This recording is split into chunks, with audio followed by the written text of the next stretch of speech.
Hello and welcome back to the Household of Faith. And I'm continuing on with the blanket that I'm making for my grandnephew. And this is the Jacob's Ladder pattern that I had found on the YouTube channel. So basically, I'm almost done. I have one, two sections, three sections total to finish. And it's going to be about 15-20 minutes. So that's plenty of time. So what we want to talk about, I know before I may have said homegrown, but this is going to be the homemade things that we make at, ourselves. The homegrown is growing food, flowers, plants, and such and such and such. So, what we're talking about right now is talents and abilities that God has given us, and we're just going based upon Romans chapter 12. These are not spiritual gifts, these are natural talents and abilities. Now, I'm just crocheting right now, and for those of you who, crochet, I would love to get an opportunity to simply do a crochet along kind of thing, if we had enough people to participate. But one of the things that we're dealing with is right now, today, we know that things cost a lot more than they used to. We understand that. And we know that um, talented people who are able to knit and crochet and sew and all of that cross stitch, embroidery, all of those different things that you do to work with yarn. And I consider that fiber artistry. I am proficient in several of those things, but it's not a dying art, or people would say, because if you belong, if you have a group on Facebook, then you know that there are thousands of groups worldwide that where people are crocheting, knitting, gardening, making DIYs and whatever. We just really do have to be careful about those people that we listen to, because in all honesty, if it sounds fantastic, it most likely is not, something that's going to be feasible. So for the people who crochet, this is just this entire blanket, and you can see is almost totally double crochet stitching. That's it. It's just double crochets. So it is very, very, very, very simple. The most complicated part of this is the edging, which I'm getting ready to come up on now. Each panel has about 55. Um, Now at the end of it, it has about 55 stitches in it, but it started off, as you can see, from the center here and worked its way down. One of the things that I do like to do when I am following a pattern that someone is showing on YouTube, I like to watch the entire video first to decide if I can really listen to this person, because in all honesty, some people just don't give instructions as well as others. And especially if they're making things for something for the first time, they kind of, I make mistakes. So, like I said, this is for my grandnephew. They recently relocated to Colorado from Texas, so it's going to be, a colder winter there. Not that his parents can't afford to buy him, blankets, but he likes taking other people's blankets, especially his mom. So she said he liked orange. I like to work in multiple colors. So this was the first color, as I see. I had some of this left. I didn't have enough of it, but I had enough to just put it in here. Then I filled in the other colors when I bought the yarn to go with it. And what we're talking about is making things for other people. Now, I used to I spent some time in St. Louis, and I got connected with a Methodist church, and they had a prayer shawl ministry. I made prayer shawls. I would They had yarn. There's always going to be people who can't do. They don't have the talent, the ability, or even maybe the time, but they will donate funds or material. So I just took yarn home with me every Sunday and came back with one, two or more, generally, two or more shawls. All right, my shawls were in great demand. Let me just be honest with you. I'm not trying to be um, puff myself up, and I'm not going to deal with false modesty because once they saw the shawls and the quality and the different styles that I brought in, people wanted them. Okay, this part right here, okay, she used a stitch marker. You know what? A safety pin, any kind of thing is a stitch marker. I mean, you don't have to go out and buy a whole bunch of something. So she took, this is how she did it. And I'll show you on this last rung here how it was put together in case anybody's interested. Now she came from the back, this is the front, and I'm working in the back, and she grabbed the first two loops and she did a half double crochet here. So we do a half double crochet, and then she did two half double crochets. So I have to go back in, pull it through, and oops, missed it. Pull it through, and there you go. That's two half double crochets. Yeah, there you go. And then I'm gonna put one in here. There is a hole. I'm not really thrilled about the hole, but it's not the end of the world. It's just another decoration. So here we are, one last half double crochet to even it out, and then we're back to double crochets all the rest of the way around. So I got one more section, and then we'll get to this part here, and I'll show you how the ladder, this braided part, was made. I think it turned out really pretty, and it's got a nice amount of texture on it, which is always a good thing as far as I'm concerned. Double crochet is just boring. I mean, just doing almost a whole blanket in double crochets and 10 chains in between each panel, that gets boring after a while. Having different colors does help, but I wouldn't really want to do this whole thing in one solid color. I might never finish it. This is mid-August right now, and I started this. Oh, wow. Late. Nope. It was the 1st of February. I started it right about then, late January, 1st of February, because I was going to St. Louis for my eldest sister had passed. And I wanted to take it in the car um, for a road trip. All right. Let me see. Okay. And so I worked on it in the car. I worked on it pretty good going up and back, but at some point I got tired of it, which you do, hours and hours and hours, and that's like a 10-hour, or so drive. That's a long time to be crocheting. And honestly, if I'd worked on it more often, it could have and it should have been done, even if I just worked an hour a day, because right now it takes about an hour to do a row. Each little section is probably, it's a good 5 minutes with 50 some odd stitches in it. So like I said, we're coming to the end of it.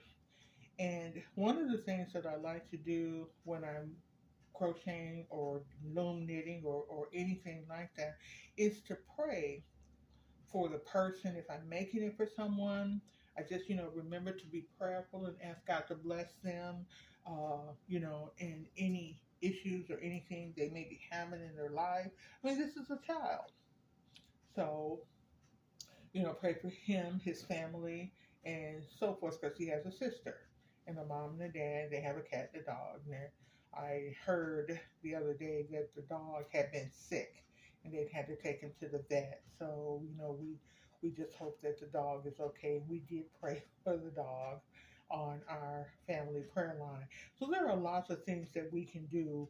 And in order to be a blessing to other people. And it's not just, like I said, about making something, but a spiritual connection. And this is also another way for you to spend time with the Lord. Whether you're praying for the person that you're making something for, if you're praying for yourself, or just praying for anyone, while you're sitting there for that hour or two working on whatever you're working on, think about not turning on the TV.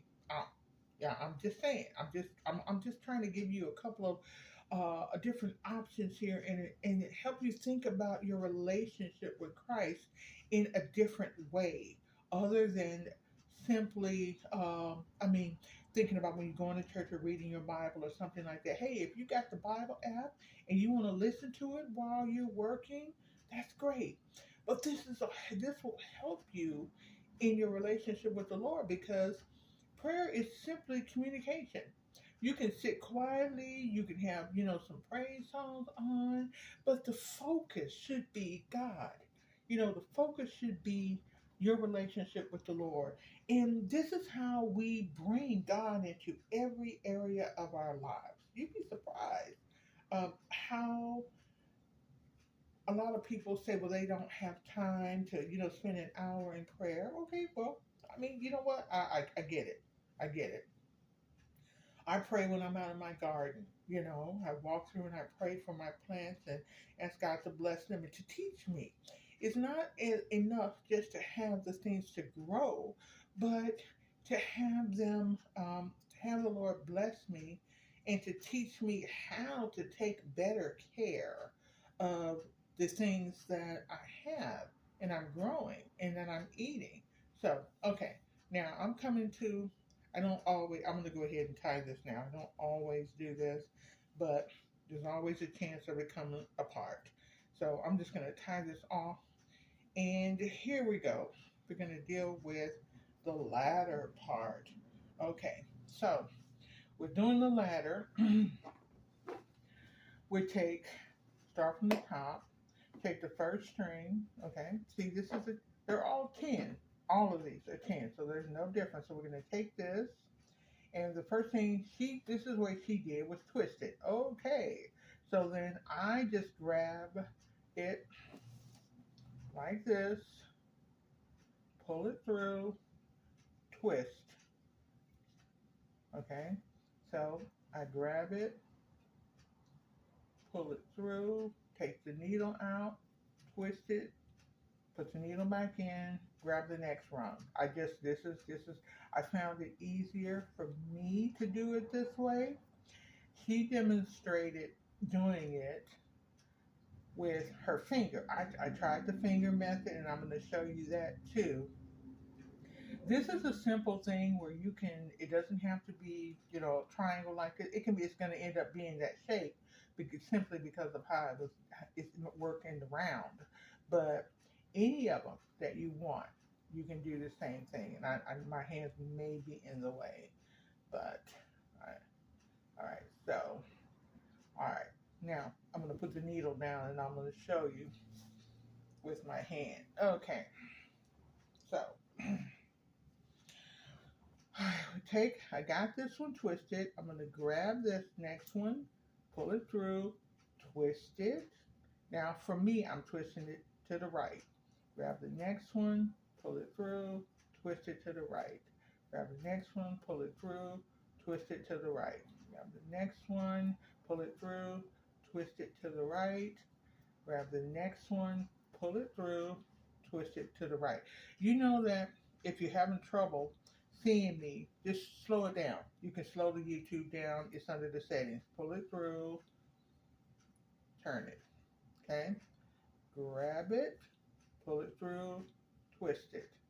If you don't twist it, it doesn't look the same. It doesn't look like a braid. It just looks like a loop. I went and I looked at a couple of other people showing you how to make the ladder, and they didn't twist theirs. They just pulled it through. I don't think it had the same effect. It didn't look the same to me. So, and I like this better. I tried this, I tried it a couple of times, a couple of sections with just pulling it through. I didn't like it. I like this better. This has a lot more texture on it, and I just think the braid looks so much prettier. That's just me. And this is the blanket that I'm making, so that was my choice. Now, I could continue on with the finger, but I prefer to use the needle. For me, the oh, that's like poop. There you go.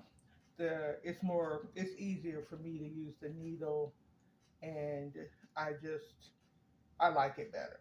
But either way will work.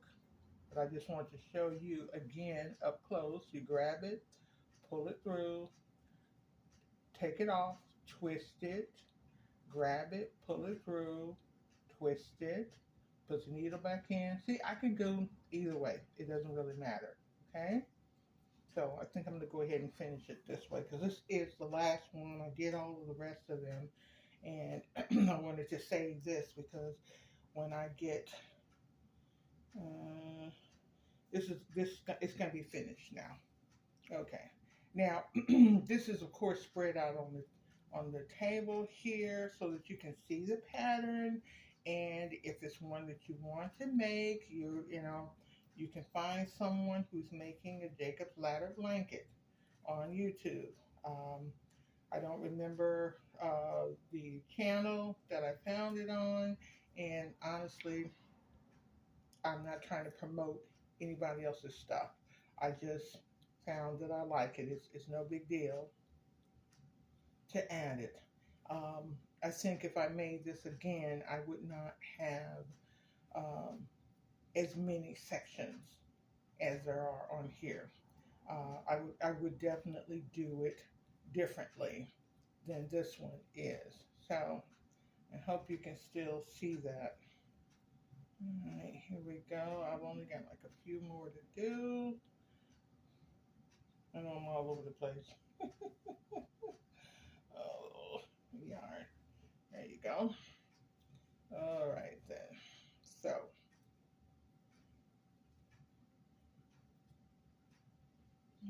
okay, almost done.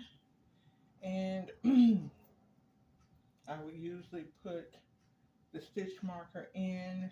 I like to do a few of them up ahead of time, which I had done, but I don't have to do that now. This is the last one, so I'm going to pull my knot out. There you go.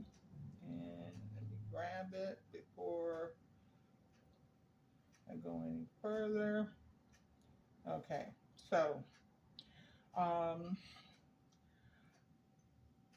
right then. So here we are.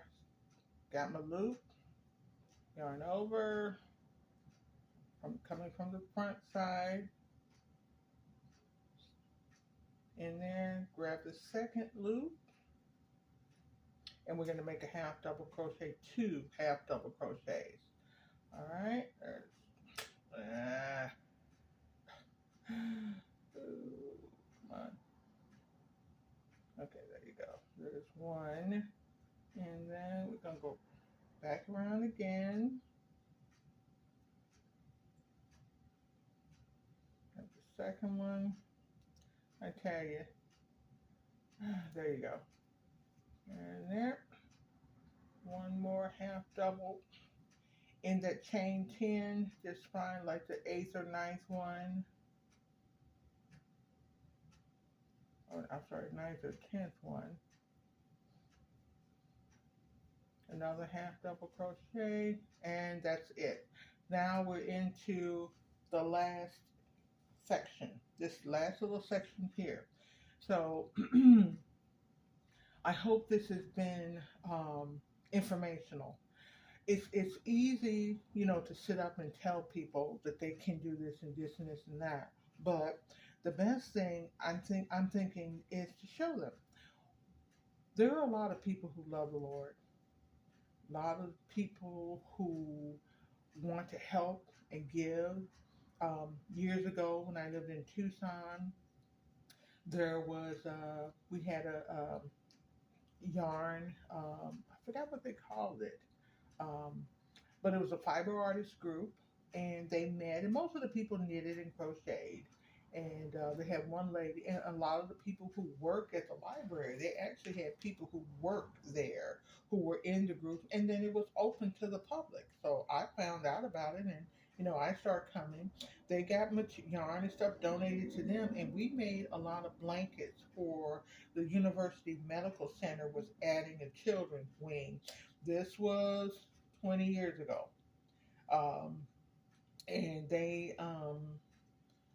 a lot of people had donated yarn, and that's how I got the idea from making the prayer shawls, was taking yarn and bringing back blankets, taking yarn and bringing back blankets. I worked while I was there, that when we met. And so people at the churches, you can have a ministry where you can make things. Of course, baby blankets are always wonderful. Babies need stuff. But there was another group that I got connected with. They made hats and scarves, mufflers, gloves, things like that for teenagers who were on the street. And so I got involved with them, and I made a lot of stuff for them as well. So it was easy with the loom knitting, because I had a nifty knitter, and I was just really getting going on that. And so I made, you could whip out a hat, you know, in an hour or so. So I made a lot of stuff for them. What I'm trying to tell you is that whether you make something for yourself, for your family, for friends, for stuff that's going to be donated, it doesn't matter. Take the time to pray while you're doing it. It's not going to take you any more time to pray while you're doing it. And you're going to find that that's time that you didn't even really know you had. I know that there are people who are driving in their cars and they're praying. Sometimes you're going to have to be careful about that, because you can get excited in your prayers. So, and I'm not saying that the Holy Spirit is going to let you have a wreck, but what I'm just saying is that you do have some control over that. So the one thing that we do want to remember is that the talents and abilities that God has given us, He does want, He expects for us to use them to His glory. And when you're thinking about the person that you're making something for, or not, you don't know who's going to get it, but just know that your hands are anointed. Just ask the Lord to bless you, as you continue to work on whatever project it is. And know that even if you never meet the person that gets what you got, know that that is anointed. Why? Because God has anointed your hands to make those things, and you have prayed over it that God would bless the person who would receive it. So when I'm just about done here, and like I said, I have prayed while I was working on the blanket. I prayed for my little nephew, his family. I prayed for their new life in Colorado, and that God will continue to bless them and move in an awesome way. There's nothing wrong with that. I just tell you that. Remember, God is for you. He's in everything that you do. He wants to be acknowledged in every way. The Bible clearly tells us that in all your ways acknowledge Him, and He will direct your path. Does that mean even when you're making something for someone else? Absolutely. It certainly does mean that. I don't think God has changed His mind about how He wants us to treat one another and what we should be doing, you know, and just keeping Him the center focus of our lives and everything that we do. All right, so I'm coming to the end of this. And what I like to do is I'm going to go ahead and slip stitch that. I was trying to find the best place where it wouldn't look so wonky. And coming from, oh, there it is. Okay. I kept getting a third one in. So I'm just going to go ahead and slip stitch this. Okay. And that really is going to be the end of that. Now, to put 2 stitches in. I'm going to cut it almost about 2 inches. Okay. And then I'm going to go ahead and weave in this little tail here. All right. And then we're going to be done. So I thank you so much for joining me today. I think I'm going to call this series Homemade. And you know what? I mean, you're liable to see me doing anything on here because, like I said, I crochet, I loom knit, um, I, I make jewelry. I'm always, I'm putting something together. I do the wreaths and things like that. So there's a lot of different talents and abilities that we have. Um, I I find it hard to find what I like, and I'm not interested in what is trending. Not at all. So I generally go my own way with whatever it is that I'm doing, and I thank God for the ability to be able to see and do things. All right. Okay. So that's it. That's how it finishes. And this is what the blanket looks like. I thank God for all of you. I'm going to tuck that in a little more. I can weave that in there. And then I will be able to pass it on to my little guy. And hopefully he won't be taking his mother's blanket off of her bed anymore. Okay? All right then. Well, you guys have a wonderful, wonderful day. And we'll see you next time when we get ready to do another project.